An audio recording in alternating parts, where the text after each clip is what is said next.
Bon, ben pour faire changement, parlons un peu de scandale au gouvernement. On va parler de ça clic parce que il y a cette commission Galland qui essaie de voir un peu quels sont les tenants aboutissants. Que s'est-il passé au cours des dernières années? Et plus les journées passent, et plus on en apprend finalement un peu sur ce qui a toutes les allures d'un scandale et d'une fraude. Évidemment, là, la personne qu'on veut entendre, c'est Carl Malenfant, qui a été le grand Manitou de toute la transformation numérique à la SAC, à la Société d'assurance automobile du Québec.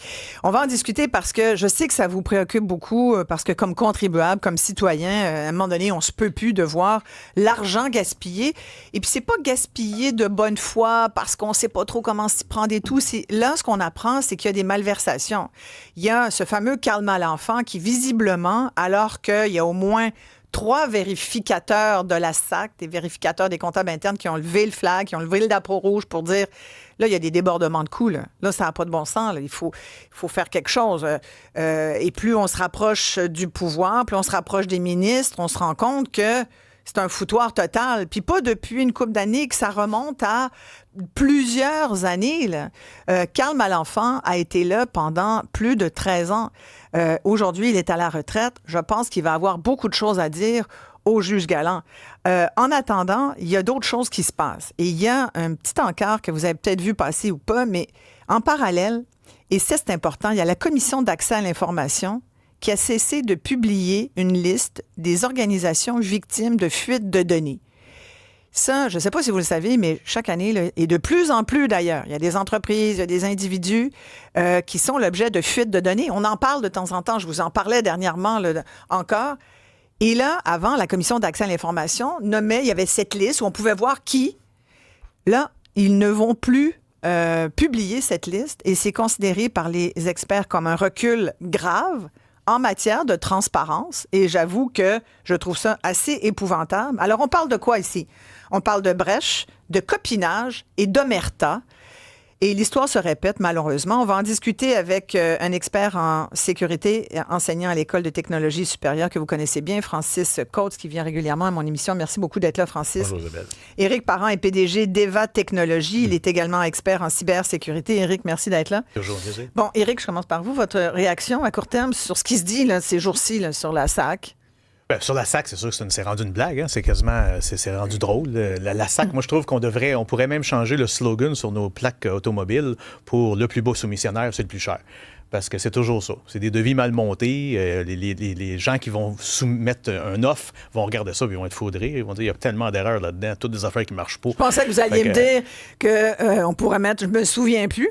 Ah, peut-être. Ça serait plus cool. Je m'en souviens plus. C'est probablement ce que va nous dire Carl Malenfant. Je m'en souviens plus. Mais savez-vous, le phénomène, là, c'est qu'on bûche sur tout ce monde-là. C'est une commission. C'est humiliant. Puis c'est comme quand on gère une crise d'une entreprise. On dit ça va durer une couple de semaines, là, tu dormiras pas. Mais après ça, le monde l'oublie. Puis on passe à d'autres choses. Puis on refait les mêmes maudites erreurs à toutes les fois. Puis depuis des décennies. Là. Ouais. C'est pas nouveau, ces affaires-là. Francis?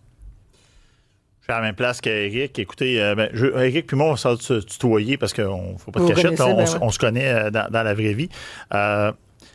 Effectivement, il y a un tapon d'enjeu comme ça. Là, on parle de la SAC, là, mais moi, un des trucs moi, qui je trouve un peu plate avec ça, c'est qu'on se limite à la SAC. Ce qui se passe là présentement, on pourrait le voir au ministère de la Santé, on pourrait le voir au ministère de la Sécurité publique, on pourrait le voir un peu partout. Mais transport, on vient de parler du REM. J'avais une spécialiste qui me faisait la comparaison REM-SAC. Hey! C'est inquiétant. Là. 10 milliards dans le REM. Là. Combien à la SAC? On parle de dépassement de plus d'1 milliard aussi. Ben, si au moins ça marcherait en passant. Non, mais c'est ça. Dans les deux cas, ça marche pas. Je sais. J'ai un collègue qu'on parlait tantôt, Jacques Sauvé. Il disait, d'après lui, là, le REM et la SAC, là, c'est plugué dans la même prise réseau. Là, fait que quand ça tombe, tout tombe. Quand on parle, par exemple, du REM, je ne suis pas un spécialiste du tout dans le REM, mais il fait pas beau, il y a du verglas, puis ça ne fonctionne pas parce qu'il y a du verglas. Au Québec, c'est là, on est au Québec. Là, je veux dire, il y a quelque chose dans les plans et devis. C'est comme ingénieur, je me dis, dans les plans et devis, il y a quelque chose qui n'a pas fonctionné.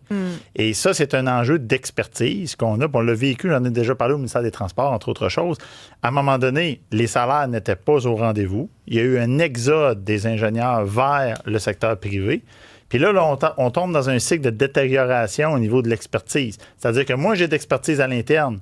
plus que je demande des gens de l'externe. Plus que je demande des gens de l'externe, bien, moins j'ai de chance de développer mes gens à l'interne. Alors, on tourne en rond comme ça.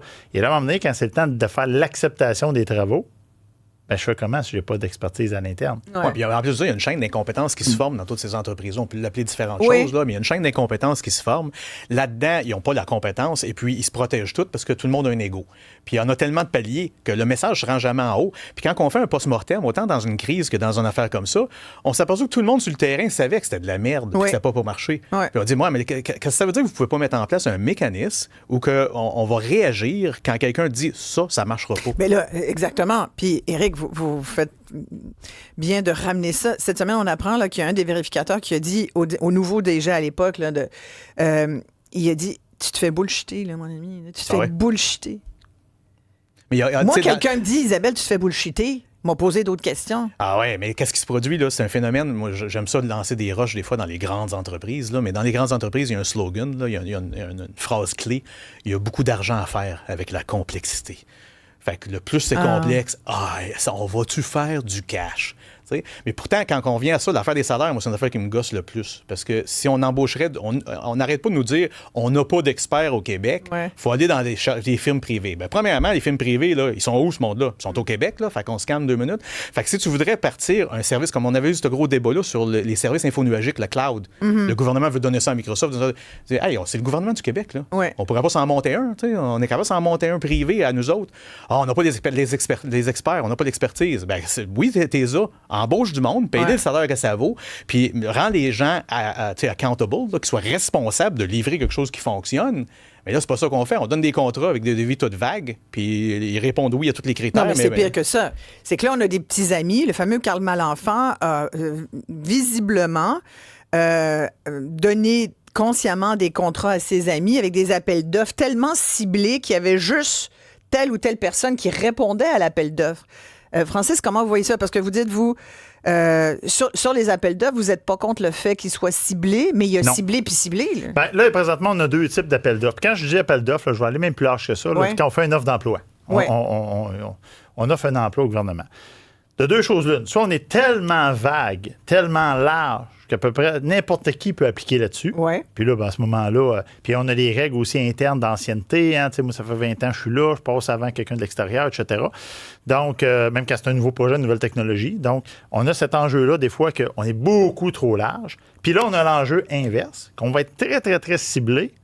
Et ça, moi, je suis très d'accord avec le ciblage. Ah ouais. À une condition, qu'on le fasse pour les bonnes raisons. Que la personne soit compétente. Ben oui, si on fait une analyse là, de risque, une analyse de projet, puis on arrive à la conclusion là, que la meilleure personne au Québec pour mener à bien ce projet-là, c'est Éric Parent. Ben moi, OK, mais mettez, moi, je vis très bien avec ça, là, de mettre, là, de viser. Puis s'il y a quelqu'un d'autre qui répond aux critères d'Éric Parent, il pourra appliquer.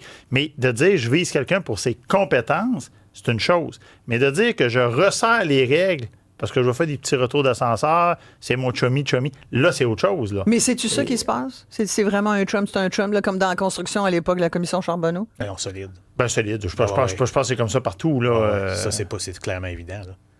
Mais comment on arrête ça? Ben, c'est difficile. Parce que le premier truc qu'il vient de dire, il l'utilise pour favoriser, embaucher le leader du projet. Ça va être le plus pourri parce que c'est celui qui est dans la famille puis qui va faciliter ces choses-là. Fait qu'ils vont cibler le première demande d'embauche. Puis, mettons, là, y a-tu des gens qui font ça puis qui reçoivent une cote en retour, mettons? Ben, c'est sûr, puis peut-être pas direct en retour. Je vais te donner ce contrat-là, puis toi, je vais te prendre 10 ou 20 là-dessus. Je suis pas sûr que ça va jusque-là. Pas à ce point-là, mais prochain coup que moi j'ai besoin d'un petit retour d'ascenseur, tu vas me devoir quelque chose. Ça, moi, je le vois comme ça. Je prends un exemple, par exemple, la commission Galland présentement. Oui. Bon. Moi, je ne ferai pas de cachette, là. Moi, j'ai protégé M. Galland lorsqu'il était à la commission Charbonneau. Fait que je connais... Qu'est-ce que vous voulez dire? J'ai protégé? Toute sa résidence, on avait de la protection physique pour le protéger là, avec la commission Charbonneau. Alors, moi, j'ai été une des personnes qui a fait les mesures de sécurité de protection de la résidence de M. Il a reçu des menaces? Il avait reçu des menaces? Je ne me rappelle pas des détails, un petit peu, mais j'ai passé quand même quelques jours chez lui, donc je le connais. Moi, si on me pose la question, est-ce que M. Galland, c'est une bonne personne? Moi, je vais dire oui. Il n'y a pas d'enjeu là-dessus. Par contre, on a vu qu'il y avait